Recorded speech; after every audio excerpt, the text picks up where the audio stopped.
Pantalla grabatzeko programen artean, badago bat, Screencast-O-Matic nahiko ondo dagoena. 15 minutu ematen digu grabatzeko, ez digu uzten grabatzen audioa, ordenagailuaren audioa, baina, 15 minutu horiekin badaukagu tutorialak egiteko, nahiko majuak edo. Joan naiz Screencast-O-Matic horrira, gero jarriko dizu esteka, eta hasiko naiz zerotik. Orduan momentu batean trebatuko naiz, edo pizka bat ez dakite gelditu. Baina zerotik hasi nahi dut, zuek ere egiteko berdi. Bueno, hemen bagaude horrian, eta orduan lehenengoa izango da saioa hastea. Ematen digu aukera egiteko haiekin edo Googleekin. Ni normalen azkenengo boladan egiten du Googleekin, arinagoa izateko, eta lotura izateko horbeti. Kontu honekin nago lanean, orduan kontu horrekin logeratuko naiz. Hemen jartzen dit izena eta bizena, utzi aldut horrela edo nahi dudan moduan, aldatu nahi badut, eta onartu behar ditut zerbitzu baldintzak. Sortzen dut kontua, eta banago ja, nire Screencast-O-Matic horrian. Hemen baditugu gordetako bideoak, gordetako irudiak eta karpetak eta bar, eta orduan hemen badaukagu menua, eta menu horretan badaukagu hartu pantaila argazkia, hori da kapturatzeko pantailako irudi bat bakarrik, launch recording, grabatzeko, eta probatu duako bideo editorea. Hemen ez dugu izango editorea, baina hemen probatuan dugu 24 egunetan.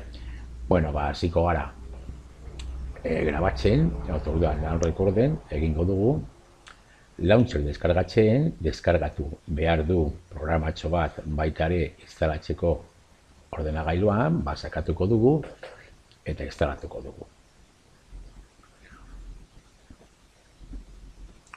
Instalazioa egingo du, deskarga egiten ari da oraindik, eta programatxoa deskargatuko du. Noski hau bakarrik lehenengo aldiz.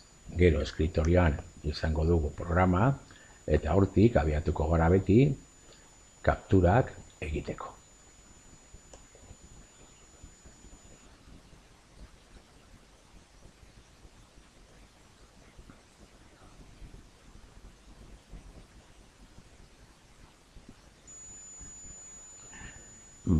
Badaukagu ja instalatuta eta suposatzen da funtzionatzeko moduan. Baina, hobe utziko dugu hemen, itxiko dugu hau, eta joango gara ja frogatzera programa zuzen. Hemen daukagu programa, eskriptorioan, eta hemen badaukagu berriro menu hori, pantalla kapturatzeko edo grabatzeko. Sakatzen badugu grabatzeko, hemen agertzen zaigu marko batean, baina jarri aldugu beti pantalla osoan.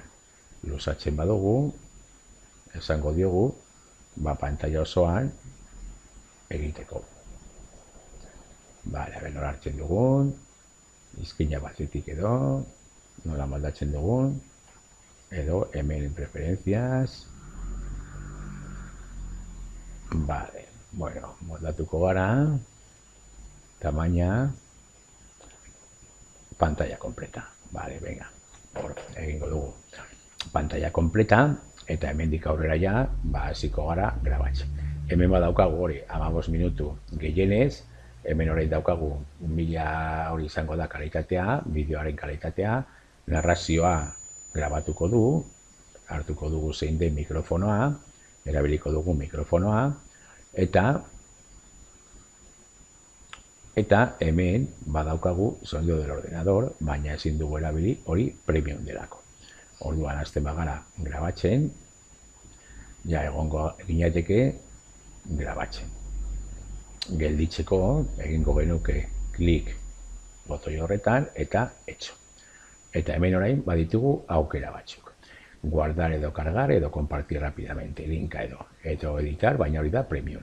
Egingo dugu guardar, cargar, normalean, eta hemen, zer egin nahi dugu grabaketa honekin. Eta hemen badaukagu menu txiki bat. guardar ja, gorde ordenagailuan ja, momentu honetan, edo kargatu Screencastify horrian. Kargatu baita YouTubeen eta kargatu baita ere Google Driveen.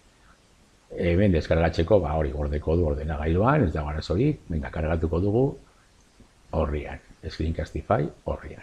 Vale, esango diogu publikar. Venga, eta hor dago publikatzen, luzea baldin bada, luzatuko da pizka bat gehiago egiten, baina egingo dugu etxo. Eta orain baldin bagoaz gure horrira, gure Screencastify horrira, eta kargatzen badugu berriro, hor daukagu ja bideoa. Noski batzuetan, segun zertarako erabiltzen dugun, asko zerrezagoa da aurreko menuan, deskargatu ordenagailura, eta gero ja hortik aurrera ikusiko dugu zer egin. Drivera igo, YouTubera igo, edo editatu programa batekin zeo zer gehitzeko, eta bar. Baina hemen, badaukagu bideoa, eta berriro deskargatzeko aukera izango dugu hortik. Aurreikuspena, kopiatu lotura, eta hemen jartzen badugu, editatu zehaztasunak, kanalak, partekatu, mugitu eta ezabatu. Deskargatzeko aukera. Sakatzen badugu hor bertan bideoaren zenean, joango gara beste leiho batetara, mendik baita ere ikusiko dugu, aldatu ditugu zehaztasun batzuk, deskribapena eta izena eta bar, eta hemendik bertatik, deskargatu ahal izango dugu berriro ordenagailura. Badago, deskargatzen.